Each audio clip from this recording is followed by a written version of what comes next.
So once again, I opened my Instagram feed yesterday to see a video of people burning alive. This time, people who were in a hospital, still attached to IV lines, burning alive in their beds. And I saw in it like a prophecy.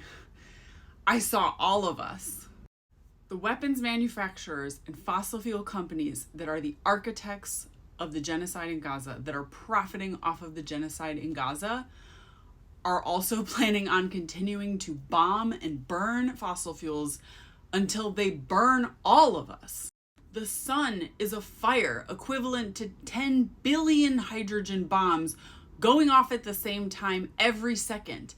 And these fossil fuel and weapons manufacturing companies that are the same people profiting off the genocide in Gaza are fucking up our atmosphere, which protects us from that incredible fire. When you see people burning alive in Gaza, you're seeing our future, all of us. We have a few decades to preserve a habitable earth. This century is the last stand of human civilization and maybe the last stand of life on earth. And the battle is between those of us who want to live and the elites who are banking on short-term profit for bombing the shit out of people and burning up fossil fuels. That is the struggle between the masses and the weapons manufacturing and petrochemical elites and all the elite politicians that they've bought off all around the world. And in Gaza, they've made this their last stand. In Gaza, they're saying, watch as we can do anything. We will burn sick people and families and children alive in front of you, and there's nothing you can do about it. So just sit down, shut up, drink your pumpkin spice latte, and wait for your turn to burn. And it's up to us. It's up to common people, non-elite people like us, to stop them. No elite person, no leader, no politician on earth is going to stop them. It's us. It's you and me. And I know you're tired after a year of this, and I know a lot of people are losing hope. But did you think we would topple empire in a year? This is their last stand, right? Gaza is their last stand. They've doubled down and doubled down and doubled down. This is the fight. You're not fighting for Palestinians. You're not just fighting for Palestinians. You're fighting for yourself and your loved ones and everything you care about and human history and conscious life in the universe. You're fighting for all of it. And it's not going to be easy, and it's not going to be accomplished in 1 year, and we have to keep going until the very end. And I believe our only hope is mass liberatory education.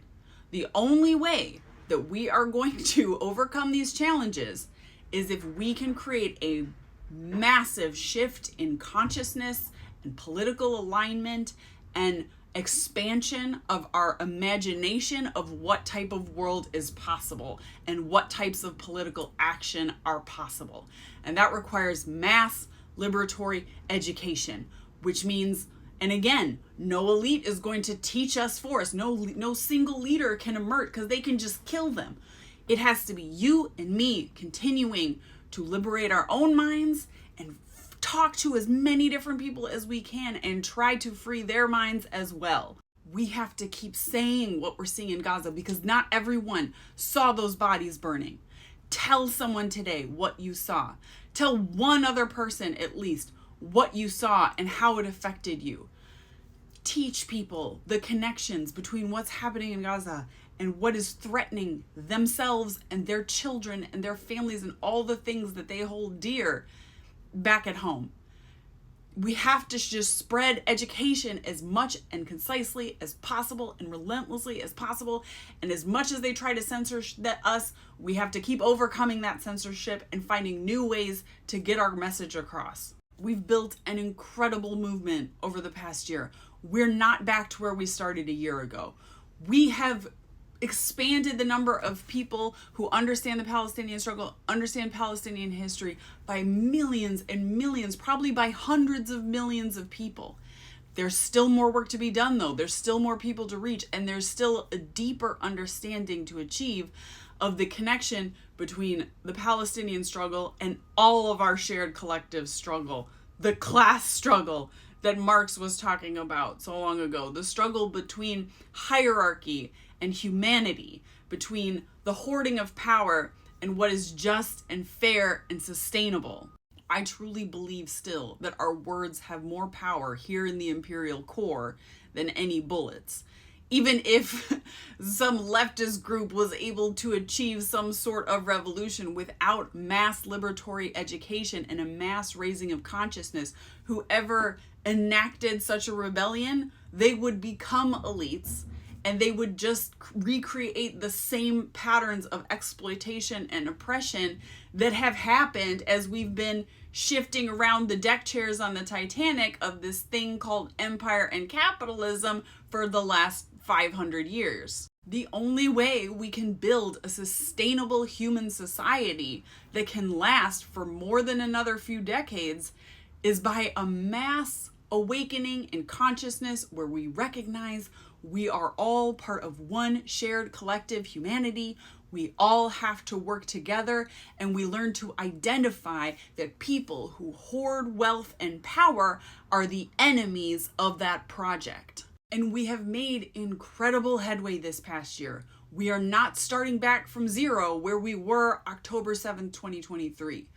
We have built a mass movement, but the work is just beginning, and it will be the work that defines the rest of our lives. And for all of you that are in this work with me, that are still showing up, that are still talking to one person every day, sharing one teaching every day, all of us must be teachers. To you, you are amazing. I love you. You're my mashpucha. If we can free Palestine, we can free the world. If we can't save Palestine, we're all fucked.